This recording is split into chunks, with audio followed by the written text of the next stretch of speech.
Hey everybody, this is Sean. Hey, you get a 2-for-1 at the end of February here. Wanted to wrap up the month of February with a summary of what we've covered this month and why it might be important. At first, when you look back over this, it might seem like it's really disjointed, but I encourage you to go back and look at all the podcasts for the last month and see that what we've really done is go through a short little course about how you can deal powerfully with emotions. So we started off actually at the end of January, when we talked about the way that you approach your emotions with language, and we talked about the language is powerful and that language has a way of fusing us with our emotions or identifying ourselves with the emotion that is present for us at that time. And what we started to do was we started to introduce strategies that would give you some distance between you and your emotions, so you could take your emotions as information but not get pushed around by them. The first step was to language it differently, to talk about them visiting instead of you being an emotion. Like instead of I am angry, angry was visiting. First step, notice that your language was trying to fuse you into the emotion and have you identify with that emotion. So that was step number one.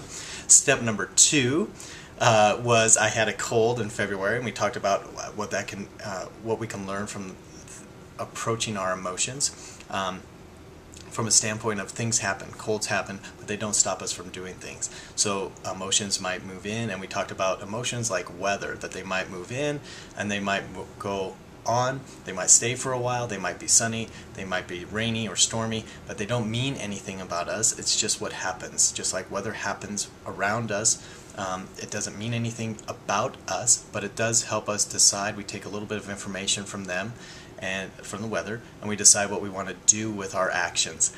But most of our actions are not dictated by the weather. Likewise, emotions can inform some of our actions, but we shouldn't let our emotions dictate all of our actions. So that was the lesson in that metaphor that we talked about there. Came back the next week and we talked about the secret and this idea of abundance, and how we can still tune into feelings, which are physical sensations, but we made a distinction between feelings and emotions. Feelings were physical sensations, emotions were the packaging that we wrap those physical sensations up in, and we said that that was in line, or I said that that was still in line with what the secret had to offer us about this law of abundance or the law of attraction.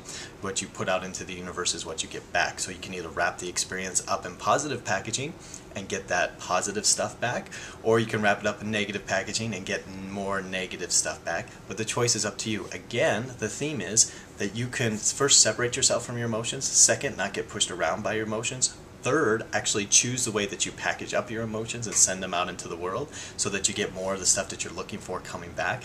And then finally, in this last one, we talked about another powerful metaphor for you just to sort of kick yourself out of being pushed around by your emotions. And we talked about the bus and who's driving the bus, and encourage you to look at your emotions like the kids on the bus. 90% of the time you can ignore a lot of the stuff. 10% of the time you want to tune into it, but you don't let the emotions drive the bus, just like you wouldn't let the children drive the bus. So that's where we've been in February. Those are hopefully some powerful strategies for you. I would encourage you to try them out and then let me know how they work for you. Really excited about March because we're going to go through another short course in March. On March, however, we're going to look at our thoughts. So just like we're learning to, or we went through some strategies that can help us relate to our emotions differently, more powerfully, more productively in the month of February. In March, we're going to do the same thing for our feelings, and for our thoughts. For our thoughts, I'm really excited to share some ideas with you there. So I hope you're doing well. Hope to see you guys around in March. Invite some friends over or whatever. We can have a little virtual party here. I'm rambling. I hope you have a great weekend. See you in March. Yours in peace, love, and light. Namaste.